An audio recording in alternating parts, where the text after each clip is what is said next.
Le abrí la puerta al fontanero y me encontré a mi mujer en sujetador. No es una broma. No es una exageración. Y no era una situación de me estoy cambiando. Ella sabía que él venía, lo esperó. Yo no debía estar allí. Ese martes tenía una reunión en la oficina central en Getafe, pero se canceló por una huelga de trenes y me volví a casa. Pensé en echarme una siesta, ponerme algo en la sartén y seguir trabajando desde el salón.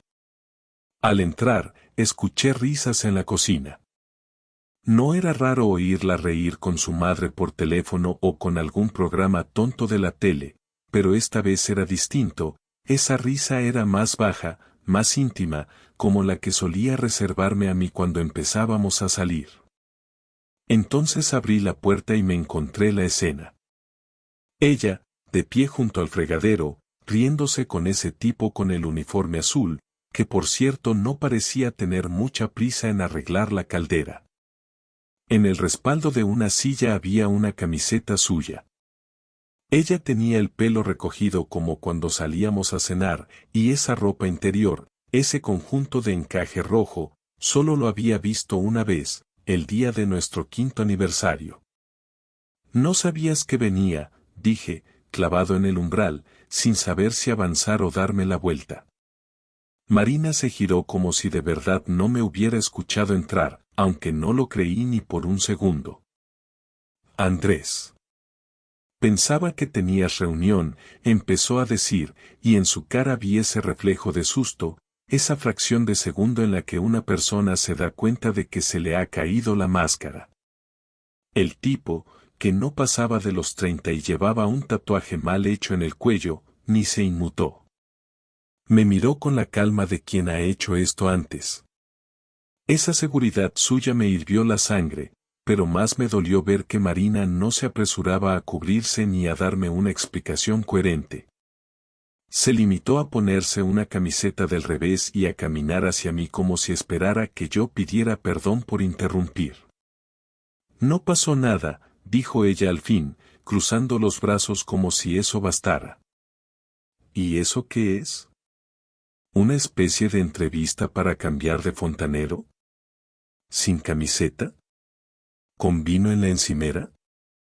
Estás exagerando, replicó, y me di cuenta de que era una frase que ya tenía ensayada.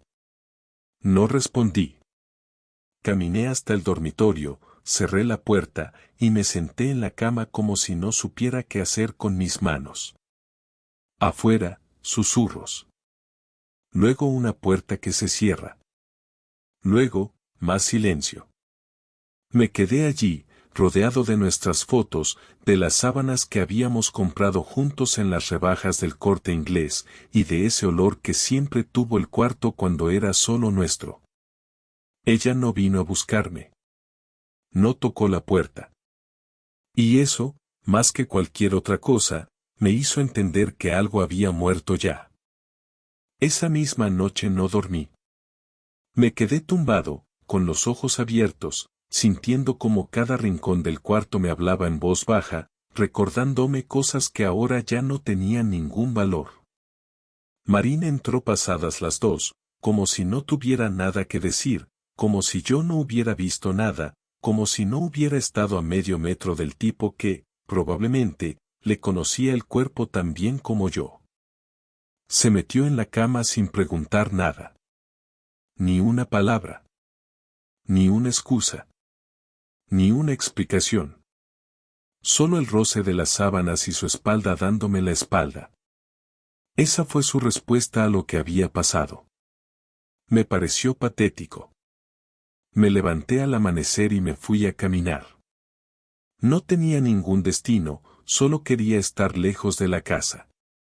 Bajé hasta el parque, me senté en un banco frente a un árbol seco y pensé en todo lo que había hecho mal para merecer esto. No llegué a ninguna conclusión. No soy perfecto, claro, pero no merecía esa humillación. Volví cerca del mediodía.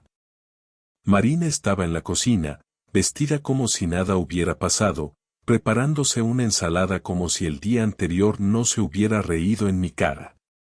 Cuando me vio entrar, se apoyó en la encimera con los brazos cruzados.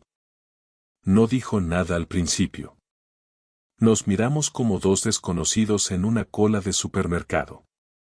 Finalmente, fui yo quien rompió el silencio.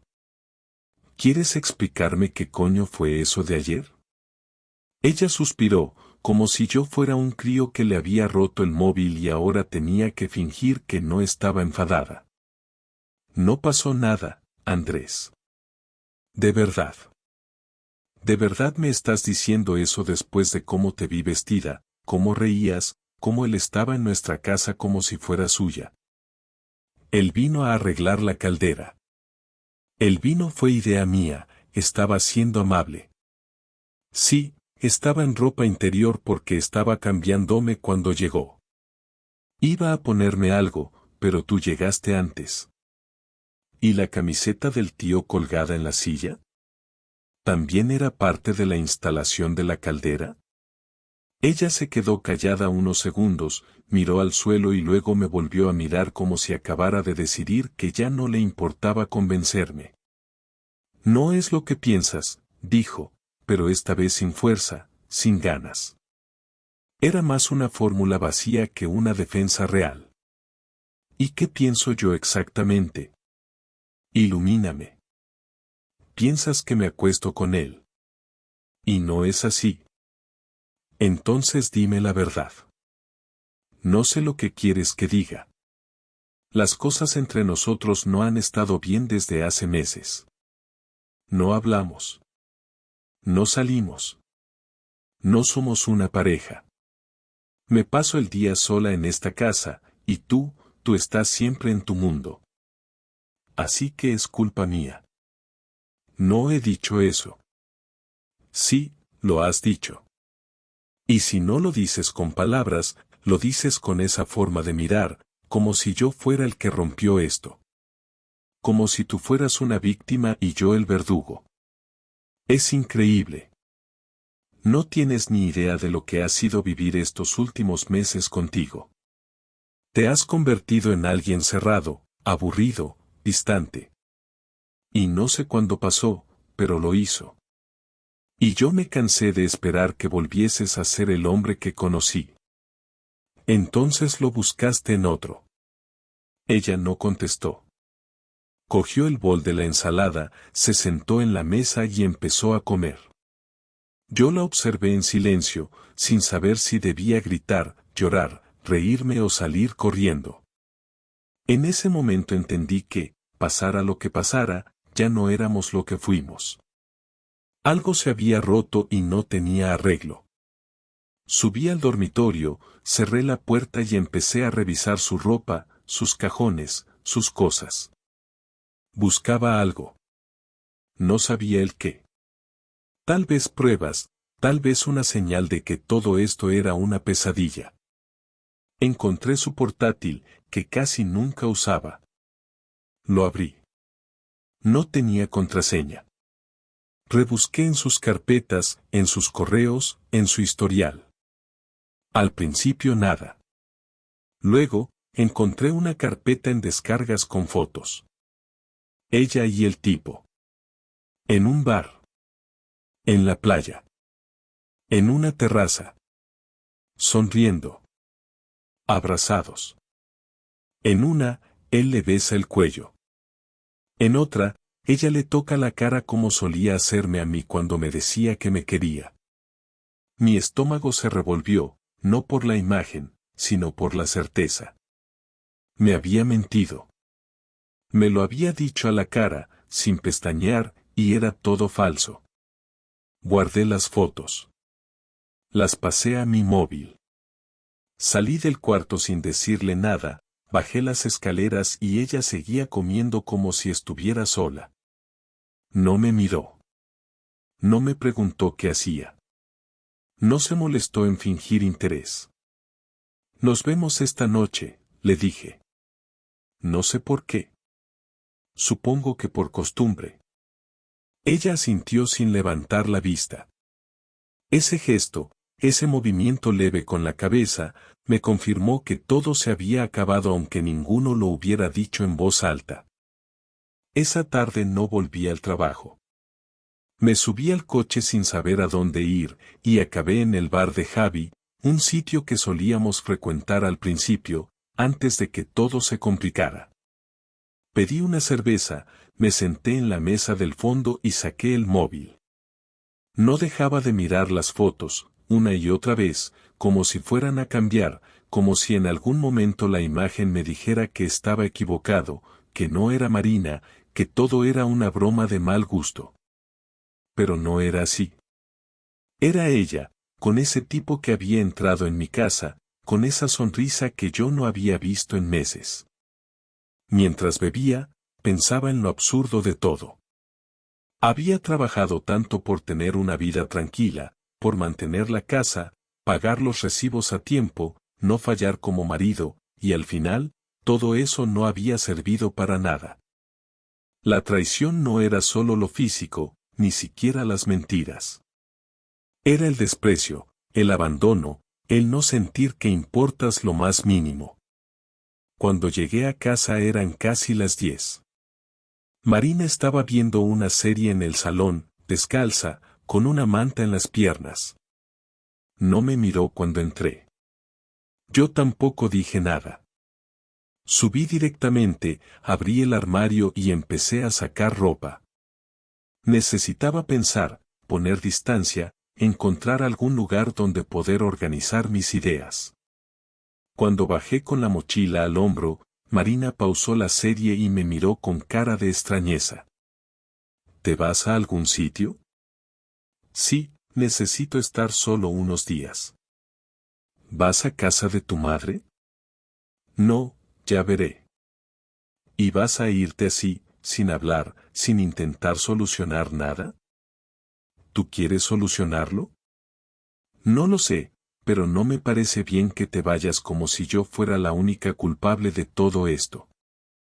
¿De verdad vas a soltar eso ahora?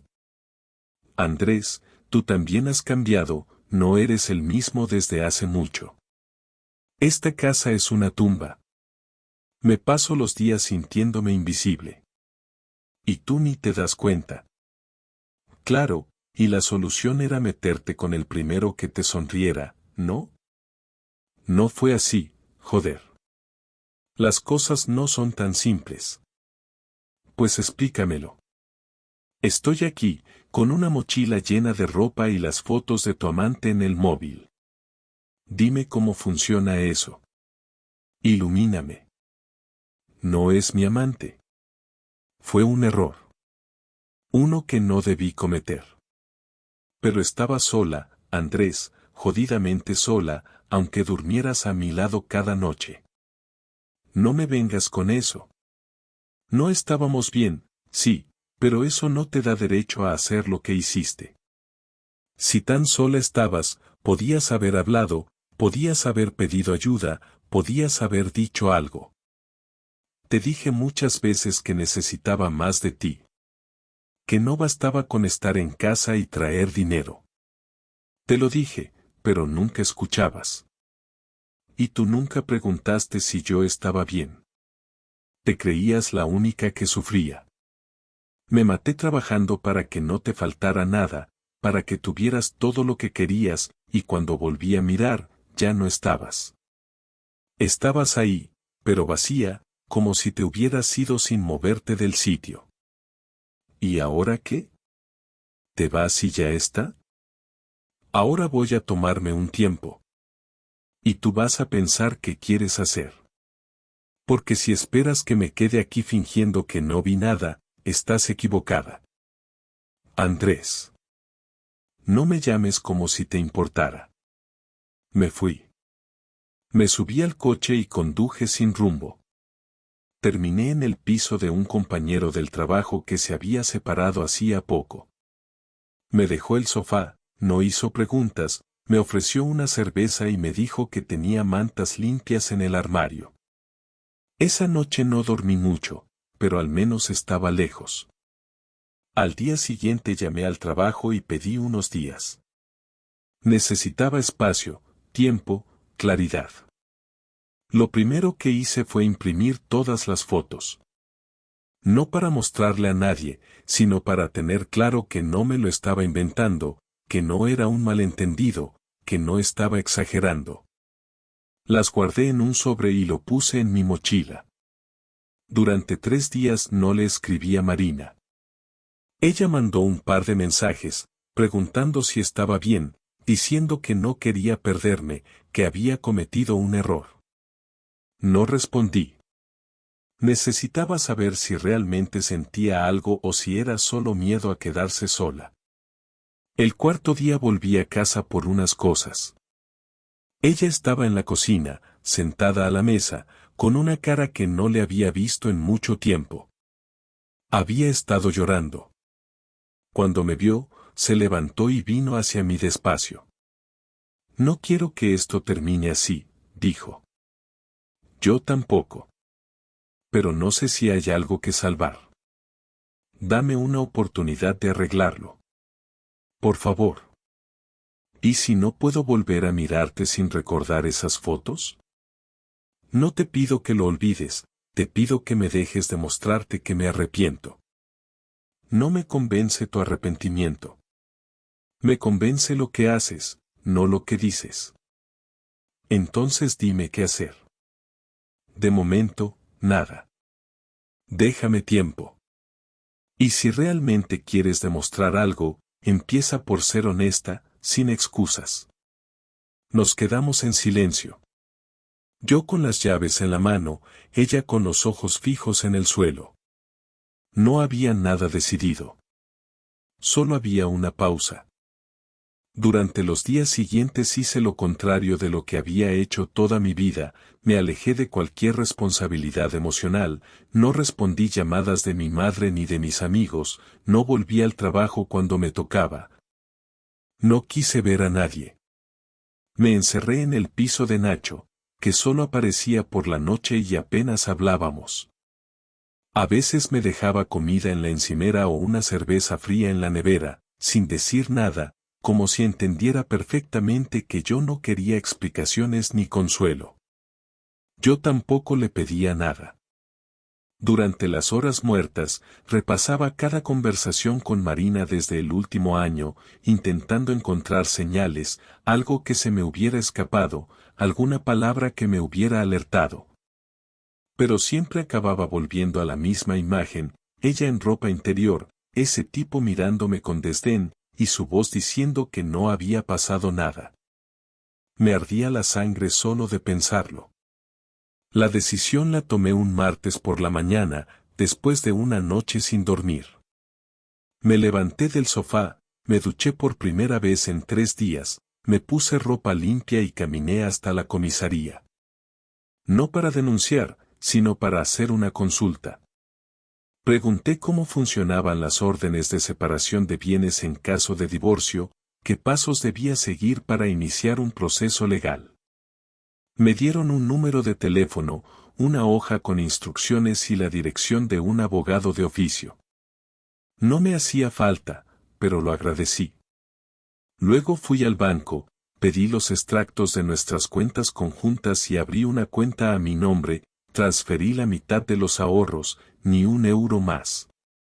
No porque quisiera vengarme, sino porque era lo justo.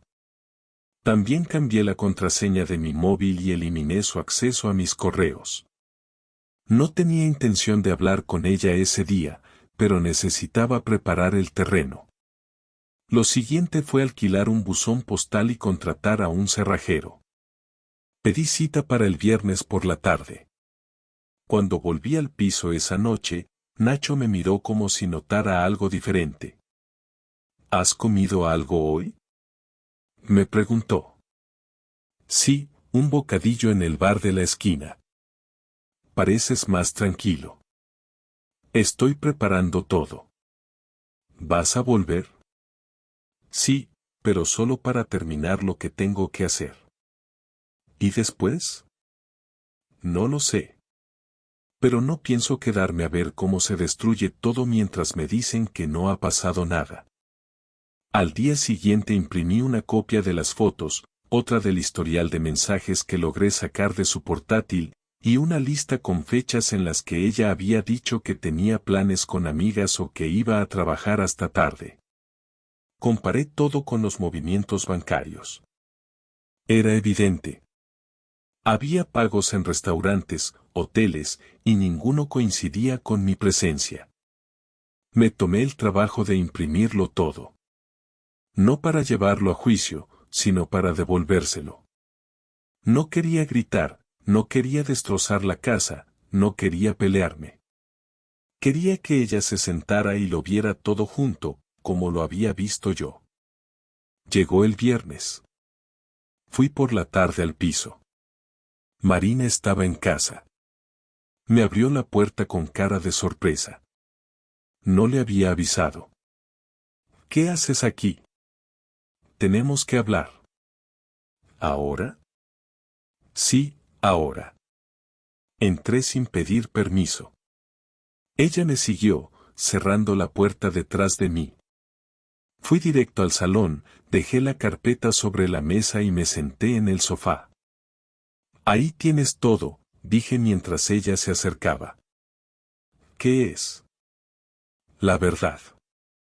Lo que me ocultaste. Lo que fingiste que no existía. Ella abrió la carpeta. Miró las fotos en silencio, luego los papeles. Pasó las hojas despacio, sin llorar, sin decir nada. Cuando terminó, dejó todo en la mesa y se sentó frente a mí. No pensaba que habías llegado a tanto, dijo al fin. Yo tampoco pensaba que tú fueras capaz de tanto. Pero aquí estamos. ¿Qué vas a hacer? He cambiado las contraseñas. Abrí otra cuenta. El lunes presento la solicitud de separación. Ya contacté con un abogado. Esto se acaba. ¿Tan fácil para ti? No es fácil. Es necesario. ¿Y lo nuestro? ¿Lo vas a tirar todo? Lo tiraste tú cuando decidiste que un desconocido merecía más tu atención que el hombre que compartía su vida contigo. Sé que me equivoqué.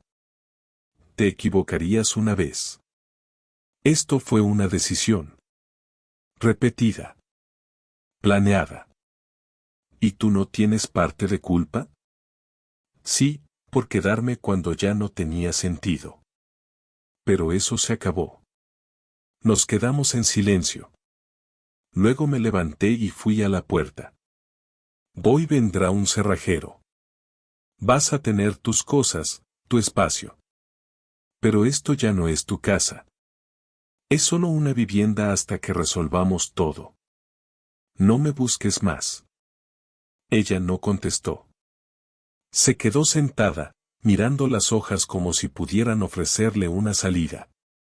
Cerré la puerta sin mirar atrás. Volver a vivir solo no fue como lo recordaba. No tenía nada que ver con esa etapa de juventud donde uno celebra el silencio y la libertad. Ahora el silencio dolía, y la libertad se sentía como una consecuencia, no como una elección. Me instalé en un estudio pequeño en Tetuán que conseguí a través de una página de alquileres rápidos. Estaba amueblado, era frío, y el colchón hacía ruido cada vez que me movía, pero tenía lo que necesitaba, distancia. Al principio me levantaba tarde, no porque durmiera mucho, sino porque no tenía nada que hacer hasta que se hiciera la hora de ir al trabajo.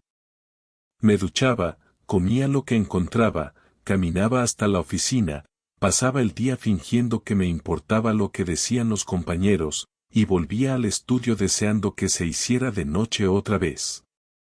Marina no volvió a escribirme. Supongo que lo entendió. O simplemente no le quedaba nada que decir. Una tarde, recibí una llamada de su hermana, Clara. No me sorprendió, sabía que tarde o temprano alguien de su entorno iba a intentar interceder. Andrés, solo quiero hablar un momento. Habla. Marina está destrozada. Dice que no la dejas explicarse.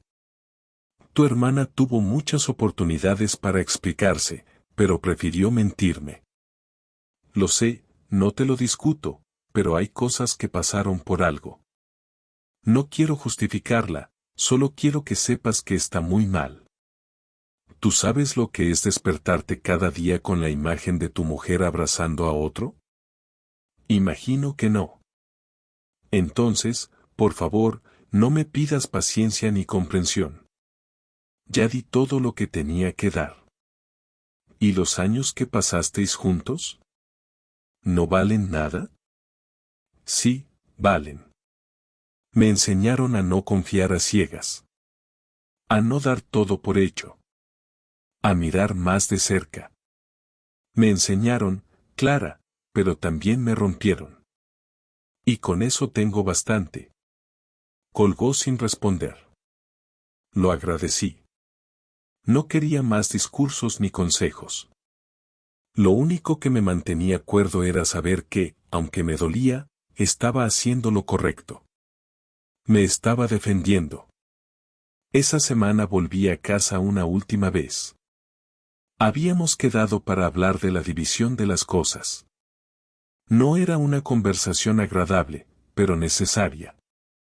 Marina me esperaba en la cocina. No llevaba maquillaje, tenía el pelo recogido sin gracia, y parecía 10 años mayor. Gracias por venir, dijo. Quiero que terminemos esto ya. He hecho una lista con los muebles que quiero llevarme. Solo lo esencial. No quiero problemas. No los tendrás. Me da igual lo que te lleves. Andrés, ¿de verdad no queda nada? Queda lo que hiciste.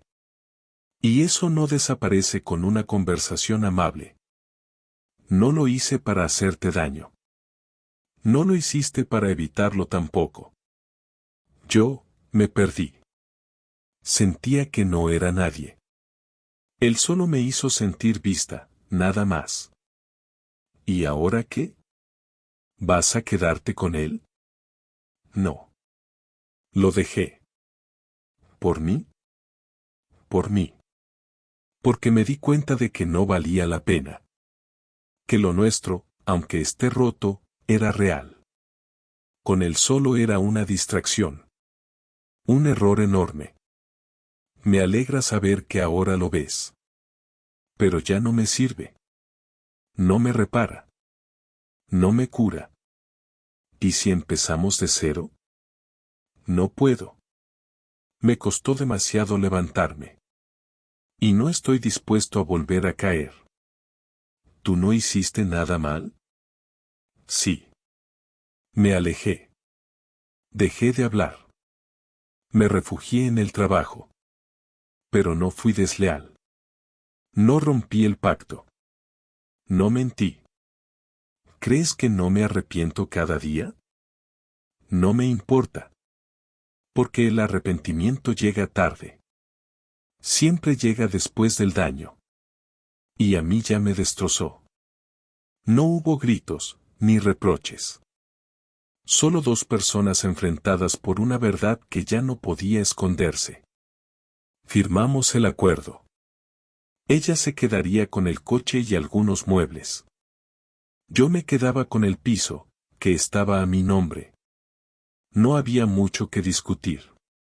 Ninguno quería más guerra. Antes de irme, me detuve en la puerta. Espero que encuentres algo que te haga sentir bien sin necesidad de mentir. Y yo espero que algún día puedas perdonarme. No lo sé. Tal vez. Pero no será hoy. Salí sin mirar atrás. Caminé por la calle como si el aire pesara menos, como si por fin hubiera terminado una historia que llevaba demasiado tiempo enredada. No estaba contento, no estaba aliviado. Solo estaba en paz. Y eso, después de todo, era lo único que me quedaba. Después de firmar todo y cerrar esa última conversación con Marina, volví a casa con la sensación de haber pasado por una guerra silenciosa. No hubo explosiones, pero las ruinas estaban por todas partes. Me encontré solo en el piso, ahora oficialmente mío, y lo primero que hice fue deshacerme de todo lo que me recordaba a ella. No fue un acto impulsivo, no lo hice con rabia, lo hice con frialdad. Tiré las tazas con nuestros nombres, los cojines que había comprado en un mercadillo de verano, las fotos enmarcadas que colgaban en el pasillo. Guardé algunas en una caja por si algún día mis sobrinos o mis padres preguntaban, pero no dejé nada a la vista. Quería vivir en un espacio que no me hablara de nosotros. Compré cortinas nuevas, cambié la ropa de cama, me deshice del sofá viejo que habíamos elegido juntos. Todo eso ocurrió en los primeros 3 días después de la firma. Luego vino el vacío real. Las tardes eran lo peor. La rutina me protegía durante el día, pero cuando caía la noche, cuando ya no había correos por responder ni informes por revisar, me quedaba frente a la televisión sin saber qué mirar. Me di cuenta de que había dejado de tener aficiones. Todo giraba en torno a esa relación. Hasta mis gustos se habían adaptado a los de ella. Los domingos de películas eran su idea. Las cenas de los viernes, también. Yo solo me había dejado llevar. Empecé a leer por las noches, algo que no hacía desde la universidad. Al principio no lograba concentrarme, pero poco a poco las páginas empezaron a hacer su trabajo. Me refugié ahí, en las historias de otros, en las desgracias de personajes inventados que al menos no me salpicaban. Una tarde me crucé con Pedro, un viejo amigo de la universidad. No nos veíamos desde hacía años. Me invitó a tomar algo y acepté, más por evitar volver al piso que por ganas de hablar. Te has quitado años de encima, me dijo, al verme llegar. No lo creo. Me los he puesto todos en la espalda. He oído lo de Marina. ¿Quién te lo dijo? Clara. Coincidimos en una cena. Ya. No quiero meterme, pero dicen que tú estás hecho polvo. Estoy vivo. Con eso me basta. ¿Y ahora qué? No lo sé. Me estoy acostumbrando a estar solo. ¿Y cómo lo llevas? Es raro. Al principio te parece un castigo. Luego lo ves como un respiro. A veces, en el mismo día. ¿Has pensado en salir con alguien? No tengo fuerzas para explicar quién soy a otra persona. Ni ganas. Algún día tendrás que hacerlo. Ya veremos. Nos reímos un poco, hablamos de cosas sin importancia, y antes de despedirnos me dejó su número. Me dijo que tenía un grupo de gente que se reunía los sábados para jugar a cartas o ver partidos, que podía ir si me apetecía. No prometí nada, pero agradecí el gesto. Esa noche volví a casa con algo distinto. No era alegría ni esperanza, era más bien una sensación de no estar tan solo en el mundo. Con el tiempo empecé a reconstruirme sin darme cuenta. Volví al gimnasio, no para verme bien, sino para cansarme lo suficiente como para dormir sin pensar. Empecé a comer mejor. Aprendí a cocinar platos que antes solo comía en restaurantes.